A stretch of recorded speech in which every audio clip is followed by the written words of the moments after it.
Today's video, ayan, maglalabas kami ng bagong motor na Honda Click.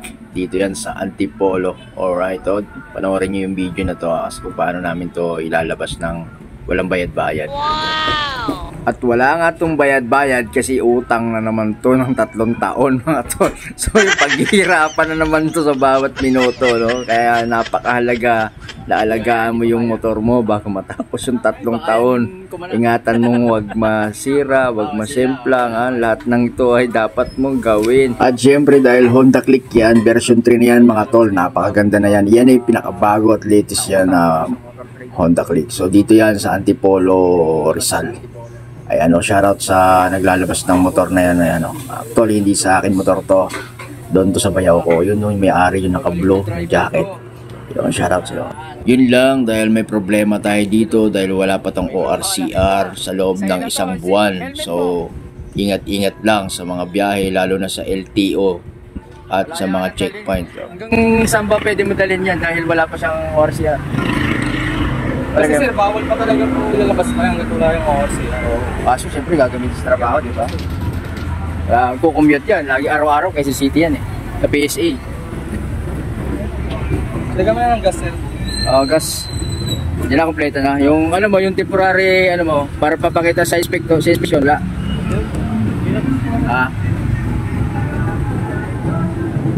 Pag nag-checkpoint, ano papakita mo? Ano papakita niya pag nag-checkpoint? Wala sir, bawal pa talaga ilabas. Oh? Ay, ganun sir. Wala certificate, wala certification. Yung ngayon, balik pa yan kasi makabit naman kasi may checkpoint sa amin ngayon. Hindi, kasi kakakuha ko. Ito lang papakita ko sir. Pero kung kinabukasan, ilang araw yan sir? 2-3 months o sir. Tanggal. Ganito na lang. Complete po na. Hindi, maaga ka aalis, walang bantay, gabi ka papasok. Yun lang, hindi tayo makapag-rides. Okay na yan. Ganun din itong motor ko dati. Nakarating nga ng Kabanatuan. Basta wala lang yung checkpoint. At dahil bago nga yung motor, syempre nagpabindisyon na rin kami dito sa Antipolo Church. Ayan, bibindisyon na yung motor niya. Nagpa-bless na rin kami para mas safe, mas maganda yung magiging performance ng motor. Dahil ito ay nadasalan na at ligtas sa lahat ng mga maging ligtas sa anumang sakuna sa araw-araw na biyahe.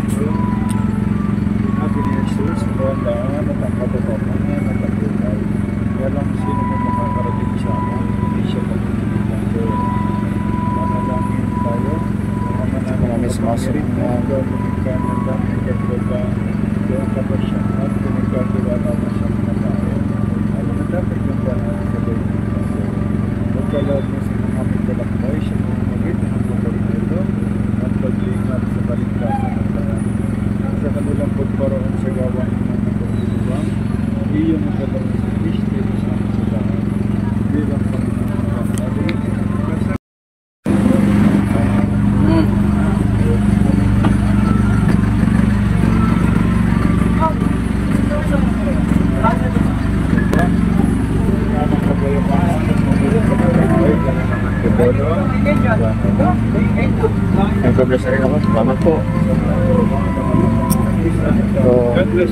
Salamat po. Salamat po. Yun, na-bless na.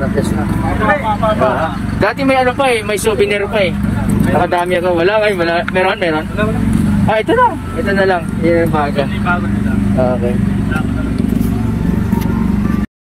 So yun, syempre pagkatapos niya magpabinyag ng motor ngayon, magagasolina siya. Ipupultang niya yan. Yan. Dahil pa mo to. Hindi mo pwede mag-gaan sa atin dito.